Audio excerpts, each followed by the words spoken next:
make sure mo yung meron ka sa papilis na ano daw, ikaw makatanggap lahat. Pag mamatay, pinatay na nila yung asawa ko guys.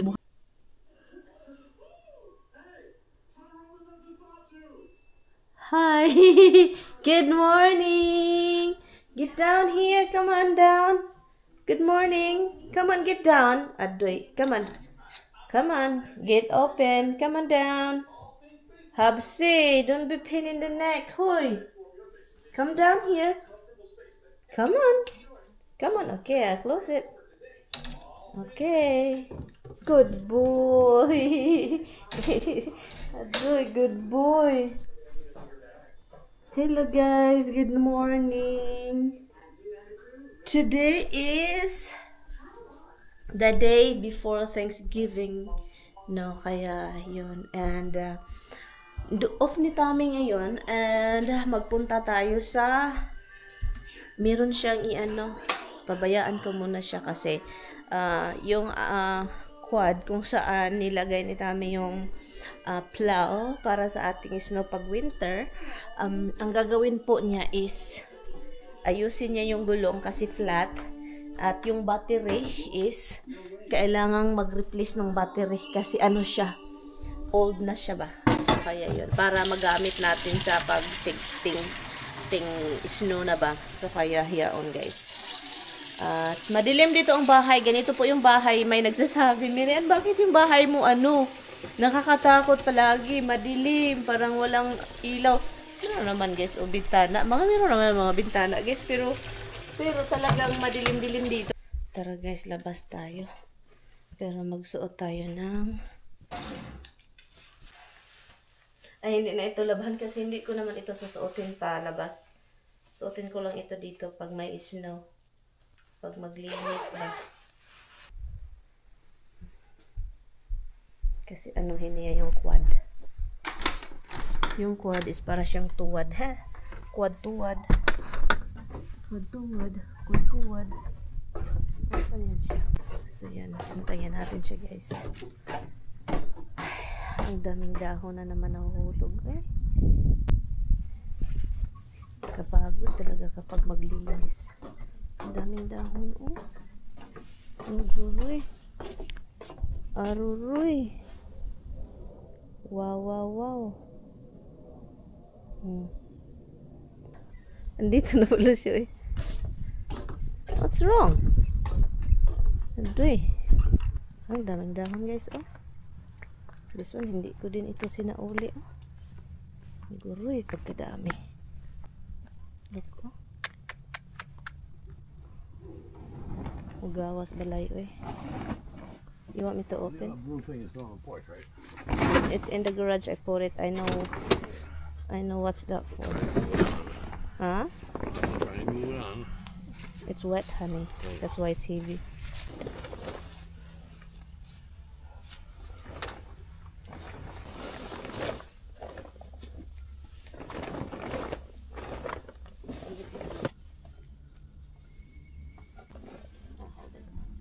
Yes, honey.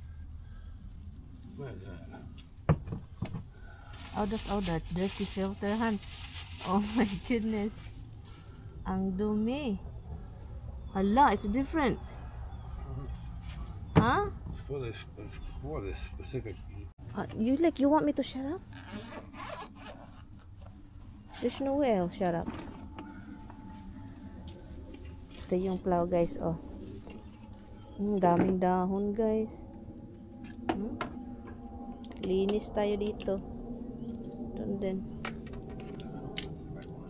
Ha?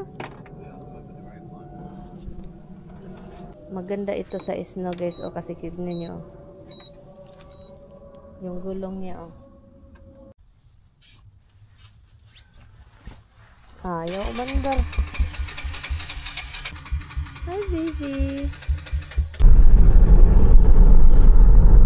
Okay na yung car ni Mister. Wala na ingay-ingay kasi sobrang ingay nito guys. Sira. Ngayon okay na. And kumakain ako guys.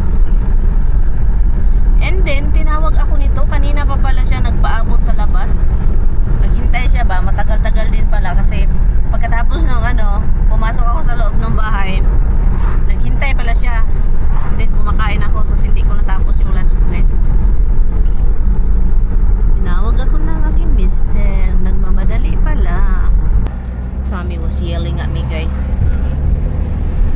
I'm hurt.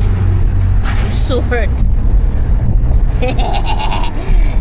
My husband is a good guy na. Ang kuot na. Ang kuot na. I was eating on good day. Nataranta juga guys. I was panicking. I was like, nag-panic si Inday very annoyed. Because my husband, when he get mad, he will throw me out in the house, guys. He would say, I want you to pack. Go back to your country. You're hard-headed. Alalay. Where? By the firehouse. It's across the street. The owner is across the street. By the firehouse. On that side. Somebody's on the outside. Maybe they park it over there, honey. Just people can see.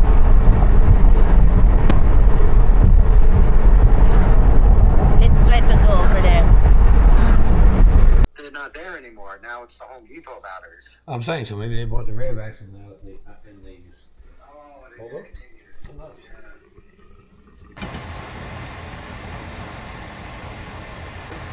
Kind of like that idea, because I got a lot of leakage with Duracell. Yeah, I know that. I noticed that because the Home Depot pipes, that wraps the 9-volt, Yeah.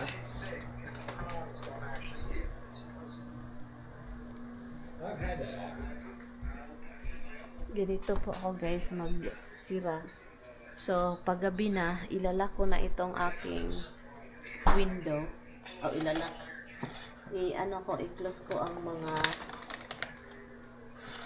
cortina para hindi tayo makita sa labas. So yun yung mga pinagagawa ko. Ganon kasi alam niyo na, hindi natin alam kung sinong nagmanman. Oy, na tayo mag-careful na tayo sa panahon ngayon. Ay, naku. Iwan ko na lang. Kaya, ganito yan siya yung pinagawa ko. Hindi na kami makita sa labas dahil sa cortina na yan. Kasi, blackout curtains po ito. Ito si Tami yung ko sa mga alaga kasi nagluluto ako. Ni-recook. Recook ko yung pork. He worked that his wife can eat a lot of steak. This is what really bad for you. Good morning! Good morning, guys. You want coffee, love, now? Oy, oy, oy. Your cold cuts from Hannaford is bad. The one is not open. Everything is moldy. Well,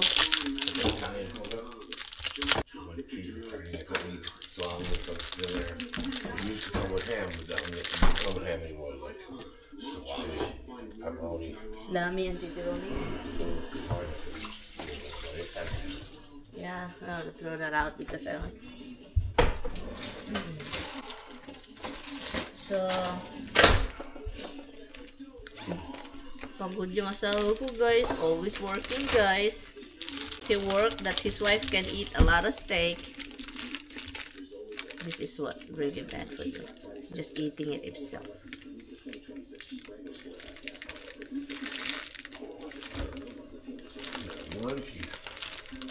Yeah, you see that one.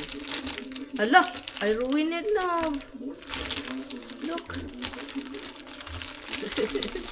I ruined your cheese. Look here, love. Sorry, love. Do something, love. You can. I gave Habs a treat, huh? I give him. They're very spoiled good. So I'm hungry, guys. But I'm gonna eat also. The thing is, I don't have rice. What happened to this egg?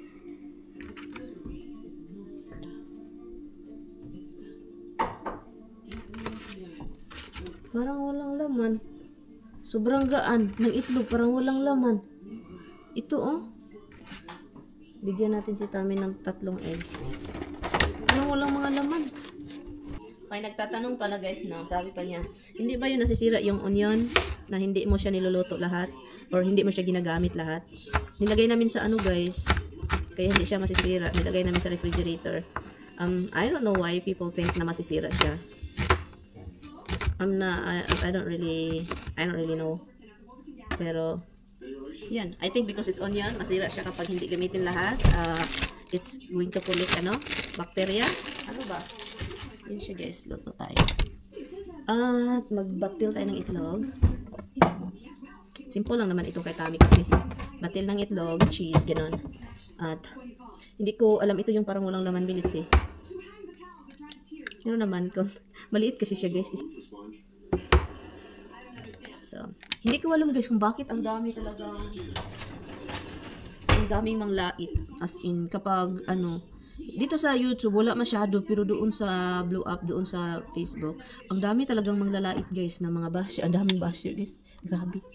Yung parang manglalait sila ba na, ay, katulong, caregiver, gano'n. Dapat i-make sure mo yung make sure mo yung meron ka sa papilis na daw, ikaw makatanggap lahat. Pag mamatay, pinatay na nila yung asawa ko guys. Buhay na buhay pa, pero pinatay na nila.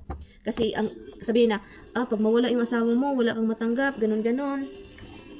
Kaya, yun, parang sobrang, doon sa Facebook guys, sobrang aggressive ang mga tao doon.